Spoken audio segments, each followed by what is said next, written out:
Fridtjof Schion, résumé de la métaphysique intégrale, chapitre 6, la religion irréfutable.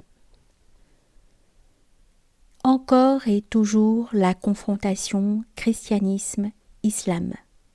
Mais elle est de taille, et nous ne croyons pas devoir nous excuser d'y revenir une fois de plus. En face du christianisme, l'argument de l'islam est fondamentalement et plus ou moins implicitement le suivant. Quand un homme sait que Dieu est Dieu, qu'il est la suprême réalité et le souverain bien, et quand cet homme se tient devant Dieu avec un cœur pur, alors rien ne lui manque quant à l'essentiel et au décisif. Il est hanif, pur, et il remplit les conditions qui exigent la vérité et le salut. Par conséquent, que nul ne vienne prétendre que cela est insuffisant, et que l'homme a besoin encore de ceci ou de cela, car notre homme se tient sur terre ferme. Nul ne peut lui contester valablement sa double certitude, celle de Dieu et celle de la salvation. On pourrait objecter toutefois que l'islam aussi a ses dogmes particuliers et ses nombreuses prescriptions. Cela est vrai, mais ces éléments se fondent sur les conditions élémentaires que nous venons d'énoncer. C'est d'elles qu'ils tirent leur raison d'être. Ils ne constituent pas l'essentiel, bien que la loi doive les prescrire à l'humanité musulmane, comme s'ils le constituaient, sans quoi l'essentiel lui-même se perdrait.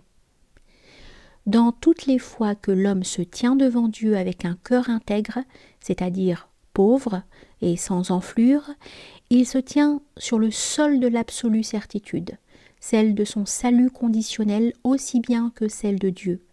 Et c'est pour cela que Dieu nous a fait don de cette clé surnaturelle qu'est la prière, afin que nous puissions nous tenir devant lui comme dans l'état primordial et comme toujours et partout, ou comme dans l'éternité. Nous avons dit quand l'homme se tient devant Dieu avec un cœur intègre. Ceci exige implicitement que l'homme soit bonae voluntatis, non point qu'il n'ait jamais péché, mais qu'il vive toujours dans l'intention de faire ce qui rapproche de Dieu, tout en s'abstenant de ce qui éloigne de Dieu, et qu'il manifeste cette intention par son comportement, sans quoi précisément il ne saurait se tenir devant Dieu avec un cœur intègre. Tout ceci relève de la foi qui sauve. La foi n'exige pas que l'homme gagne son salut par telles œuvres, elle exige l'oraison, et comme une sorte de prolongement de celle-ci, l'accomplissement du devoir dans l'abstention comme dans l'action. Cet accomplissement, qu'il soit habituel ou qu'il s'impose par des circonstances particulières, se trouve sanctifié par l'œuvre par excellence, la première de toutes, la prière. Et il participe ainsi, plus ou moins indirectement suivant sa nature, à l'alchimie libératrice dont l'oraison est le principal support.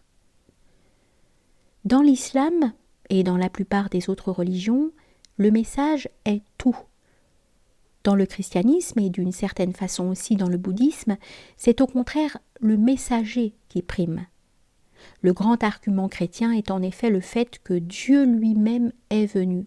C'est cet argument qui est censé rendre le christianisme à la fois unique et irréfutable. Tous les autres messagers semblent être dépassés et déclassés, et avec eux leur message, selon l'optique chrétienne. Nous avons fait remarquer plus haut que l'islam reste inaccessible à cet argument en se fondant sur la vérité intrinsèque et les droits des archétypes spirituels. Si dans le christianisme le messager est tout, si par conséquent son éclat prime les évidences universelles dont nous avons parlé, c'est en dernière analyse parce que cette perspective relève du mystère de l'immanence plutôt que de celui de la transcendance, sans pour autant pouvoir négliger tout à fait ce dernier, alors que dans l'islam, la transcendance prime dans l'exotérisme et l'immanence dans l'ésotérisme.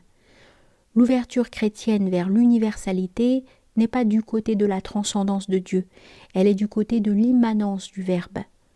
Tout le phénomène christique s'universalise par son intériorisation, c'est-à-dire que le Christ est le Verbe en nous, cet intellect qui, selon Maître Eckhart, est incréé et incréable.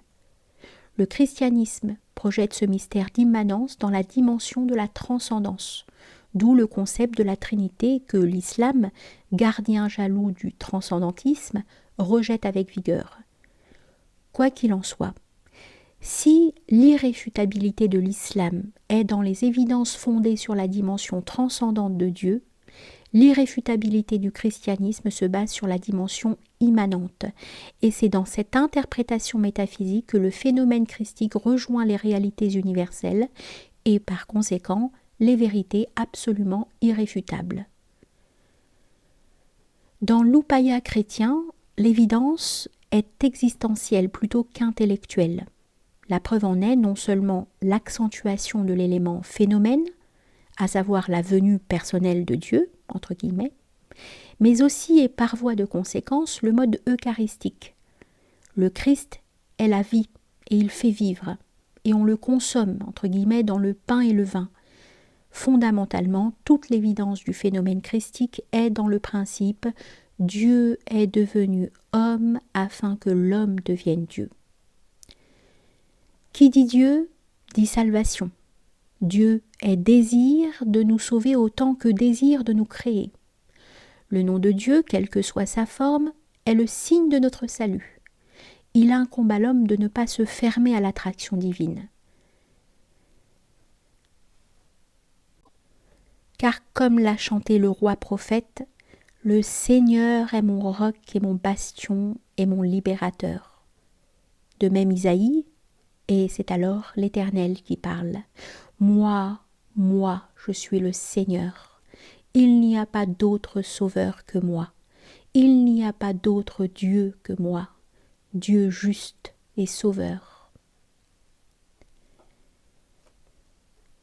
Nous avons mis notre espérance dans le Dieu vivant, le sauveur de tous les hommes et avant tout des croyants.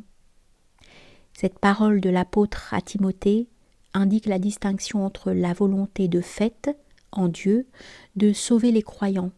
Ce sont ceux précisément qui s'ouvrent à la miséricorde. Et la volonté de principe, de sauver l'homme comme tel. Et c'est là la volonté salvatrice qui réside dans la nature divine et s'offre à tout homme. Et in terra pax hominibus bonae voluntatis.